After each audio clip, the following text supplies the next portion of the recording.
I want you to stop cutting. Okay, well that is like a... Oh,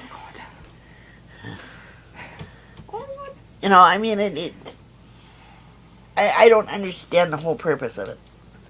Okay, except for I've tried to explain it to you like a billion times throughout the years. Multiple times. It's literally like the equivalent to you smoking. Because you know how many times someone tells you to quit, will you do it? How many times have we asked you to quit? Because you're killing us. Mm-hmm.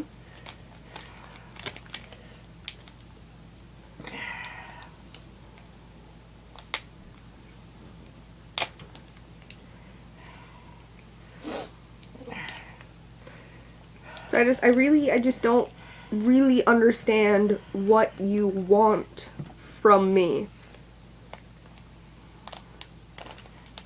What I want is you to stand on your own 2 feet. You know, like, a good example, if you see something's got to be done, you do it. You don't have to have permission. You don't need to be, you know, Kim and Except for you're literally just spewing out words, Mom. You always pull that and you go, oh, you see something that needs to be picked up, pick it up. If you trip over something, pick it up so the next person doesn't do it. Or, Bob, every time you tell me all these small little fucking bullshits. Yeah. Okay. Every time you say, if you see something that needs to be finished, or you see something that needs to be done, you do it. You know what you do? You trip over the thing, wait till we trip over it, and then fucking tell us to pick it up because we tripped over it. But it's probably your guys' stuff. No, it's not. You know how many times I actually can recall a moment where it was like a vacuum cleaner hose or some shit, and I was like, Mother, I watched you trip over it, and you're continuing to walk away. Would you pick that up? And you're like, no. And I was like, you were just using that, like, yesterday, and you left it there, and you tripped over it, and now you're fucking walking away. And then you'd be like, and then you'll turn it around and guilt trip us, or bitch at us, and make it our fault. Somehow, you will twist it around, and then you tell me I'm the one who twists words. I don't twist words. I literally straight up tell you this is how I've perceived it, or this is what I have gotten from this information, or I will straight up tell you that you're not helping the situation, or I will tell you facts that I know are logical and actually make sense, and then you go, look, you're twisting the information, that's not what I said, and I go, it may not have been what you said, but that is what I perceived it, and the feelings I got from you in the way that you said it to me. So, I really don't know what you want from me, because you sit there and you're worse than me. I may fucking overreact, and I may fucking cry and act like a fucking psychopath, okay, and act like a whiny little bitchy baby, but you do this thing where you go, you act like Uncle, but you're like a toned down version of Uncle, because Uncle sits there and goes, not my problem, and acts like a snobby fucking asshole, like he's the king of the world. You're kind of like in the middle, you're kind of like not quite indecisive about things, and you're not quite like indifferent to things. You're kind of like borderline just above and below that. You know, like if he was like indecisive and indifferent, you'd be like this, where you'd be like higher and lower, but all at the same time, you know, because you kind of like do this thing where you blame everyone else, and then you kind of like overreact, and you just, I really don't know what you want from me, because honestly, whatever you're gonna fucking use as an excuse or something, or you're gonna turn it to me and be like, hey, my problem, or something along those lines, guess what? I had to learn it, and or pick it up from somewhere, and or develop my reaction from something, and guess what? That would be my family and my environment that I grew up in, and all of that stuff came from the family. You know, I try my best not to use those things as excuses, but sometimes it literally boils down to the core of my problems is that. So again, I don't know what you want from me. You cannot just tell me, I want you to stop cutting. How about you go, I need to figure out why she's cutting. Okay. Wow. The amount of times that I have tried to talk it over and explain it to you, to explain it to Gordon, I don't even want to deal with this anymore. Like, I just don't. Like, I don't know really what you want me to tell you at this point. it's an issue, yes, but it's my body, and I get that. I get that there's so many dumb things wrong with that and everything else, but did you know that, what is it? Well, it's like, what is it? It's like, it's like scarification. There's actually a fucking procedure where you can go in and get someone to carve any fucking thing on your body. It's like a tattoo, but they remove your skin. Did you know that's actually a thing? Yeah, okay. So, people do it because they fucking want to. I'm not saying that that's specifically my reason, okay? But it's like tattooing or anything else. People use it as their own escape for their own reasons with their own backstories or, you know what I mean? Like, it's just, and it fucking, so I really don't know what you want me to tell you because I've tried to tell you before and it's not good enough for you. It never is. And here's the thing here. Here's the thing. Maybe you're not going to be able to figure out why. Well, how about trying to figure out the reasons and don't go, okay, then tell me the reasons just because I brought it up, by the way. But, okay, if you yourself can figure out the reasons why, at least you're starting somewhere. Because I just kind of pointed out that a lot of my reasons for anything or the way I am is family issues, emotional issues, emotional abuse, everything else. It's all tied in together, okay? So, like, I really don't know. I mean, maybe I'm being pretty fucking obnoxious or bratty or something along those lines.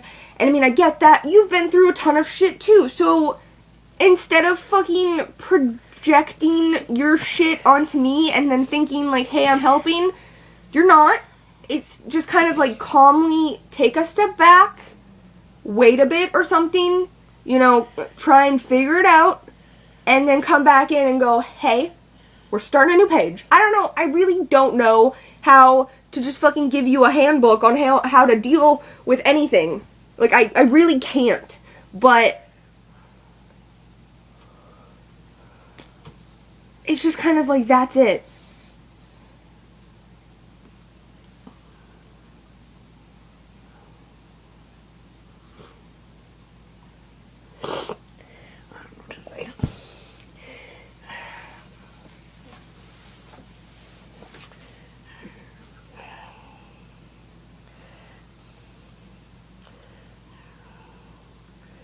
I really don't know what to say.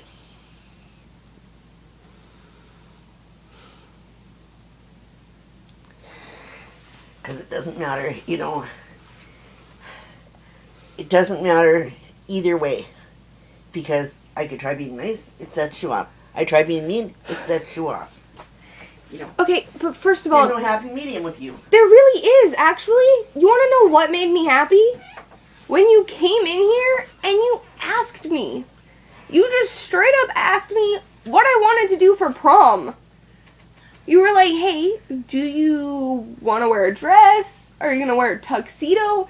And you know what that kind of felt like? That felt like maybe you're thinking, hey, my kid doesn't want to traditionally wear female shit.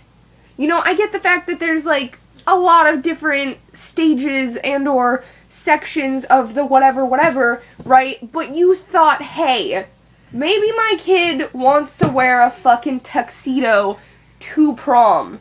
And I mean, the amount of times you kind of go, oh, your brothers would never want to see you as a boy, or the amount of times of, like, how you always put me down and use girl things as a fucking guilt trip kind of thing, or a stay in the cage, or block me into a box kind of thing. What made me really happy is you actually, for some reason, you just, like, in your head, you were like, hey, are you thinking of maybe wearing a tuxedo? And then I kind of, like, I literally was almost having, like, a fucking, I don't even know. I was just like, what is life? What is life? And I was like, oh, actually, yeah, like, maybe, yeah, because that'd be cool.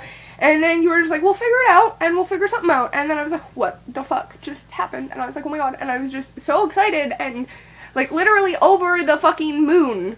Over the fucking moon and back. That was, and that wasn't that complicated. You know, it's really the simplest shit. Like, you say, oh, I try and be nice. Well, is it nice? Or is it fake? Because that's what it feels like. When you throw out some idea that you think is nice, it's not, because you're not thinking about me. Because if you were thinking about me, you would be trying to figure out me.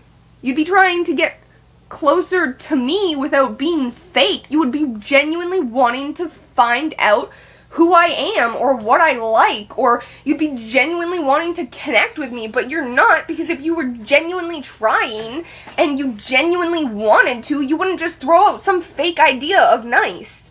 You wouldn't just be like, here, I'll buy you a puppy, or I'll buy you a camera, or, oh, let me buy you dinner, you know, like, those are all general just fucking band-aids. But coming in here and saying, hey, maybe do you want to wear a dress or maybe you want to wear a tuxedo? That was like crossing a fucking line of like, whoa. Whoa. Like what was that? Or were you actually trying to bond with me in a proper bonding way? Was that what that was? Like, that's what it was in, you know? Like, you didn't even look disappointed or like grouchy or like, oh, or are you gonna wear a tuxedo? You looked slightly upset, but you still said it. You still were like, hey, like, maybe are you gonna wear a tuxedo? I didn't feel any kind of sarcastic anything. It felt genuine is what it felt like. And it wasn't even a lot. It really was not. It was a conversation of, oh yeah, so about prom, are you gonna wear a dress or a tuxedo? That was it. That was fucking like not even 3 sentences or whatever that. So it's really not that complicated if you genuinely want to be nice to someone. 'Cause it's just really not that hard to genuinely want to love someone or genuinely want to be nice to them or like just want to be a fucking genuine freaking person. Like, there's no reason to be fake, because once you be fake, there's nothing beyond that. That's it. It's just a fucking band-aid, and it helps no one. Because guess what? The band-aid gets ripped off every fucking time. And then it's like having a fucking wound, like a big old fucking gaping hole in you, and then someone's like, this needs a band-aid. And then going, but I'm gonna rip it off in 20 minutes.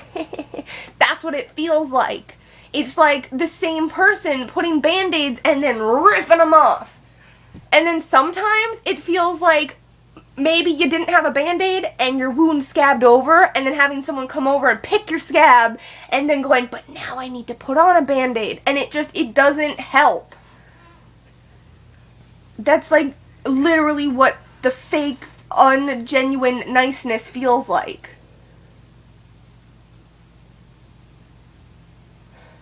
Now that you've got that off your system, I gotta go downstairs. Yeah. Would you please shut my door? Because I feel like Gordon's just gonna fucking barge in and be like, yeah, fucking stupid at some point.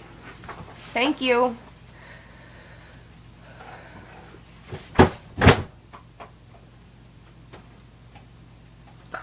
Fuck.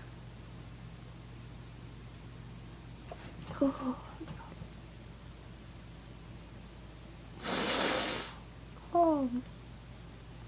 Oh, I'm just getting so sidetracked. I don't even actually know what we were discussing and or talking about at any point in time. And the worst part about this is I probably still have to put it all on my YouTube. Because fuck everyone else. You know, honestly, here's the weird part. You know, my whole life is my mom would have conversations like this with me, but it'd be like worse because we'd be like screaming, I'd be like hyperventilating and like so hard that my face would go numb, and then I would like black out for seconds at times, right? And I would just be like, ah, and I'd be trying my best to just get it out and tell her. And then she'd always be like, I'm gonna record you because you sound so fucking bad. And she's like, do you hear yourself? And then in reality right now I'm actually recording it. I mean, this time she was a lot more civil and she just kind of like went with it. But a lot of the times, yeah, she's been like, I'm gonna record you and you're gonna realize you sound like an idiot. And I mean, maybe I'll prove her right, maybe I'll prove her wrong, I don't really know. But whatever, whatever happens, it just kind of, it happens is basically what's gonna be of that.